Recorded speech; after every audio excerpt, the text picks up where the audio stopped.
What's up guys, it's Michael here and welcome back to another FudgeMuppet Skyrim build. This week we've got another remastered build which was voted in by you, and as always it's been totally overhauled and improved and we can't wait to share it with you. This is the Pathfinder. The Pathfinder is a hunter born deep in the dense forests of Valenwood. She is the ultimate marksman and lives for the hunt. She was raised under the strict influence of the Green Pact, making her one with the land. She will not even harm vegetation in Skyrim, so instead her survival revolves around earning every meal and resource the hard way. This strict lifestyle is far too hardcore and alien to most citizens of Skyrim, but this just makes her more deadly than they can possibly imagine. The Pathfinder takes no shortcuts. She kills with uncanny precision, and when under the cover of nature, she can kill without her victim even knowing what hit them. One moment they're necking a horn of ale on the ramparts, the next there is a glass arrow between their eyes. Only if they deserve it, of course. She utilizes her connection to the land to gain the upper hand, using unrivaled archery and nimble stealth to stay alive. The cannibalistic traditions of the Green Pact can be too much for most, but obviously not for the Pathfinder, who is not for the faint of heart. Also, this build uses the glass bow of the Stag Prince, and to get this, you'll need the Dragonborn DLC, or hopefully you've picked up a copy of Special Edition, in which the DLC are obviously included. This weapon makes you more powerful as you slay more and more animals with it, and works perfectly for any hunting-based archer. If you want to know how to acquire this bow, head over to Camelworks to check out the video he's just released. In this video, you'll learn how to get the bow, and also every single detail about the weapon and why you'd want to use it. Tell him we said hi, subscribe to his channel for more extremely visually tasty guides, and even congratulate him on making our amazing looking thumbnail if you please. The link to his channel will be found in the description below, alongside a link to the video itself. Before we get started, remember to head down to the comments to have your say on which remastered build comes next. Your choices are the Druid and the Pirate. Choose wisely. Also, timestamps to help you navigate the video can be found in the description too. But now let's have a look at the Pathfinder's race, standing stone, and basic stats. After that, we've got the backstory, and by the way, there's a reward for those who watch this video to the end. The Pathfinder is a female wood elf of Valenwood. Valenwood's Green Pact is ingrained in her values, and that will act as the foundation for her character. The Bosma have bonuses in archery, light armor, and sneak, which will all be relevant to her playstyle. Also, she will naturally have 50 poison resistance, which with her gear will rise to 100%, giving her a total immunity to poison damage. As one with nature, she will also be able to command an animal for 60 seconds once per day if she wishes. The Pathfinder will take the Atronach Standing Stone solely for the 50% spell absorption. Being unaffected by about half of all incoming spells is a great advantage when battling mages and dragons. There's a 50% chance of you negating the entire damage of incoming spells and absorbing them into your own magicka pool. Not that this build uses magicka, but the protection against it is just sensational. The Pathfinder will have a stat spread of 70% health and 30% stamina. The 70% health will make sure she doesn't die too quickly when she's unable to remain hidden. She sticks to very light practical armor, so high health is important to counter her main potential weakness. The 30% stamina will enable her to roll in sneak mode, zoom and slow time with her bow, and frequently output power attacks with her sword without having to worry about a total lack of stamina. And yes, that is correct, we've added a sword to this build as well as her bow, although it does function very much as a secondary combat alternative. The Pathfinder was born into a family of Bosma, deep in the dense green lands of Valenwood. Her family were part of a larger tribe who were staunch in their traditions. They had the terms of the Green Pact firmly instilled in their lifestyle, and from the moment the Pathfinder could walk, she was taught to live the way the forest deity Y'ffre had laid out for them. She was taught to track wildlife and hunt as soon as she was old enough to walk and hold a bow. She caught on quickly, developing the strength to nock and draw her arrows at an age when most children were learning to play with toys. Her family were renowned in the tribe for their marksmanship skills, and her older brother, Randor, was considered the very best. The members of the tribe hunted in smaller groups, and Randor was part of a pack consisting of some of the best hunters in the entire tribe. Despite being many years younger than her brother and most of the members, the Pathfinder would always want to travel and hunt with them. Sometimes Randor would agree to bring her along, and she loved those occasions. Her brother would teach her the nuances that separated regular hunters from the best. One of her brother's friends, named Finlas, would always challenge him in contests. While they seemed to be in good nature, nature, the Pathfinder couldn't help but feel like he was spiteful and envious of Randor's reputation. He would often spew inflammatory taunts during hunts to put Randor off or rile him up, but Randor rarely took the bait. One morning, her brother and Finlas were going on a hunt. Apparently, there was a huge elk in a glade not far from camp, and they wanted to be the two to bring it back to camp. Randor came to the Pathfinder that morning and asked if she'd like to come. He said that if she were to spot the elk first, she would get to make the kill and take the glory. The Pathfinder was overcome with excitement. They left just before dawn, hoping to get an advantage on the other hunting packs who would inevitably hear of the great catch lurking so close to camp. They started the hunt tracking through the darkness. The sun was about to rise, but there was barely enough light to see past the tree line. Something was off about Finlas today. Randor was leading them, and Finlas continued to glare at his back, constantly fiddling with the dagger hitched at his belt. Finlas seemed almost annoyed that she had come along, but hadn't voiced any complaints. As the sun broke the eastern horizon, her vision vastly improved, but her and her brother were blissfully unaware of the danger that came with it. Finlas's scornful expression had been replaced by a sense of haste, and while her brother was turned, she saw him unsheath a sharp-boned dagger. Overcome with jealousy, Finlas had wanted to dispose of the top hunter in a tragic hunting accident, and it had just become fully clear in the Pathfinder's mind. She screamed down to her brother, and Randor turned just in time to catch the down-sweeping blade as it came for his neck. Randor screamed in pain as the sharp surface of the blade tore through the skin of his palm. There was a moment of still between them, and then Randor threw a punch directed at Finlas's face. It hit, but he did not go down. Randor may have been the superior hunter, but Finlas knew how to fight. The Pathfinder watched on in panic as the two fought relentlessly. Finlas had begun to get the upper hand on Randor. He landed a ferocious punch on Randor's nose and swept his legs out from under him with a kick. Finlas picked his dagger out of the shrubbery where he dropped it and proceeded to lift it above his head, over Randor's vulnerable body. As he brought the blade down, an arrow took him in the chest. He spat a spray of blood, looked at the arrow protruding from his torso, and then looked behind him. There stood the Pathfinder, bow in hand, fear evident on her youthful face. After coming to terms with what had happened, they made their way back to the camp. The tribe would certainly ask of Finlas's absence, and when they did, Randor relayed the story. The Pathfinder admitted to killing Finlas in order to protect her brother. The atmosphere of the tribe was very tense. Judgment filled the air. Eventually, they decided that they had acted justly, although that was only the official decision. Some people still viewed Randor with great suspicion. The Pathfinder, however, wasn't viewed like this, but had a task to fulfill in order to keep her tribe happy with her.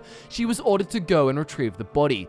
The Green Pact is clear in that every kill must be used. The meat must be eaten and nothing should go to waste. She was ordered to do this alone, to fully learn the consequences of life under the Green Pact. That night she returned with a basket full of bone arrows and a full stomach. She had learned the hard way not to take ending lives lightly, and she didn't. That night, Randor came to her and told her that things were only going to get tenser in the tribe, and over the next few months it was obvious that he was right. People had a different view of him. He was no longer perceived as the best hunter, only the one who fought to the death with one of his own kind. He said he was going to leave. He would go north to see the world, and said that he would return to her someday. She tried to plead with him to stay, but it was useless, and when the Pathfinder woke the next day, he was gone. Several days later, the Pathfinder decided to follow him. It felt like her family wasn't complete without him, and her brother was everything to her. She followed his tracks as best she could, but they had faded quickly. He said he was going north, and something about that made her think of Skyrim, the great frozen land to the north, so she sets off to go there. After the ordeal with the Imperials in Helgen, the Pathfinder continues on with her original task. She hopes to find her brother someday, although she quickly becomes distracted by her true destiny. Regardless of this, she also realizes that she enjoys the change of scenery, but is still adamant about maintaining the values of the Green Pact, whether or not she is in Valenwood. As a result, she won't dare to mess with the vegetation, and will strictly aim to eat anything she kills. Therefore, after obtaining the Mirror's Ring, she will always consume her kills as long as it's out of sight of other Skyrim dwellers. She knows this is a foreign land and will still be courteous of that while still upholding her beliefs and traditions. She'd rather not eat a corpse if it meant that she would soon risk becoming one, so in a way it's a hazy area. Hunting for profit aggravates the Pathfinder, as she believes that most of the kill is wasted in the process. Most Skyrim hunters waste most of the corpse, only seeking the pelts and furs of the kills. She feels at home in the forest regions of the province, but if she sees hunters who kill animal for sport or only to harvest their tusks or furs, there's a chance she'll react violently. The Pathfinder will follow the main Dragonborn storyline after learning of her true purpose. She'll also finish the Dragonborn DLC and Dawnguard, siding with the Dawnguard. She is attracted to the companions and may follow their questline, but she is torn about the presence of werewolves. On one hand, she believes it definitely does work against the Green Pact,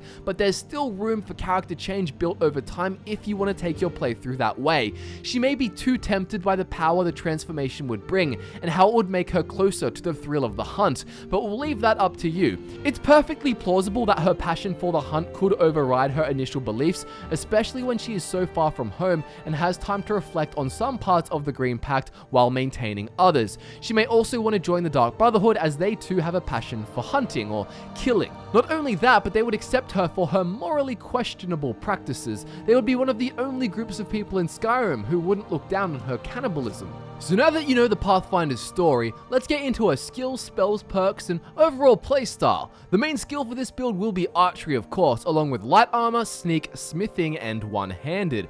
Alchemy will definitely not be a consideration for the Pathfinder, as the gathering of natural plant-based ingredients directly opposes her Green Pact teachings. Spells and shouts will not be used by the Pathfinder, so let's jump straight into the perks she'll want from each skill tree. As a hunter born and bred in the heart of Valenwood, archery had always been an essential skill for the Pathfinder. As a result, this skill tree is relatively straightforward. The Pathfinder will take every available perk. This includes 5 perk points in Overdraw to give all arrows double damage. The only perk that won't be fully optimized is Critical Shot. 1 point allocated here will grant a 10% chance for critical hits to do extra damage, but critical damage is calculated on base damage and isn't that great, so the 1 rank is just so we can progress onto other perks. Notable perks among them are Hunter's Discipline, Quick Shot, and Bullseye. With Hunter's Discipline, you're going to recover twice as many arrows from dead bodies. With Quick Shot, you'll be able to draw your bow 30% faster.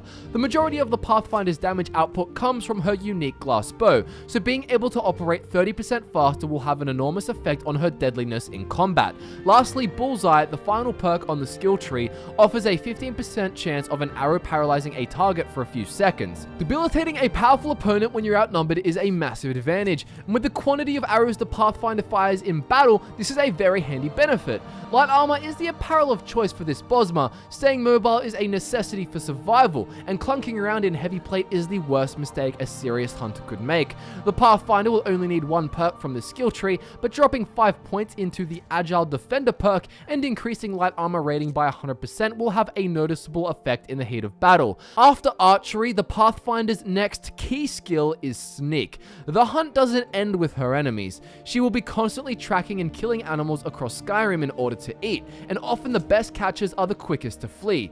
When dealing with skittish targets, a delicate step is a hunter's best asset. From Sneak, you'll want to take every perk except for Assassin's Blade. The Deadly Aim, Silence, and Shadow Warrior perks are some of the more notable abilities to undertake. With Deadly Aim, sneak attacks with a bow will do a whopping 3 times as much damage. This is easy damage for the Pathfinder, who is expertly trained in blending into her environment. Silence will allow you to walk and run without affecting detection, meaning you can stay mobile while still pulling off devastating sneak attacks. And finally, Shadow Warrior has an interesting effect on combat scenarios. If the Pathfinder crouches, combat will cease extremely temporarily, and distant opponents will lose you and be forced to search for a target. As for smithing, you only need to invest 5 points here. You'll want to take 4 on the left branch all the way up to glass-smithing, and then get the Arcane Blacksmith perk in the middle.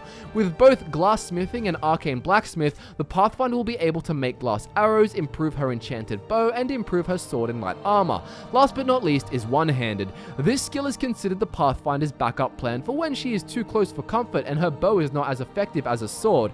With armsman fully optimized, one-handed strikes will dish out a respectable amount of damage, and taking fighting stance and savage strike will give her just what she needs to stand her ground and fight off attackers. With all those perks and skills in mind, this is how the Pathfinder will play in game. Taking a stalking, predatory approach to all aspects of gameplay will suit her the most. She'll use stealth to track down and get her targets in her sight, and then use her bow to execute very powerful sneak attacks, dishing out killing blows before they are any the wiser. If she is swarmed by enemies up close and is discovered, the Pathfinder can switch out to a blade, as she is proficient with this weapon when she needs to be. As mentioned, she would prefer not to use this all the time, and it will be treated as a backup. The Pathfinder is very much a no-nonsense build. She doesn't delve too deeply into the intricacies, instead choosing to focus on survival, dressing like a hunter, and carrying proper hunting weaponry. Her aesthetic will be very much representative of this mindset. She will wear Savior's Hide, one of the artifacts from her scene, the Daedric Prince of the Hunt.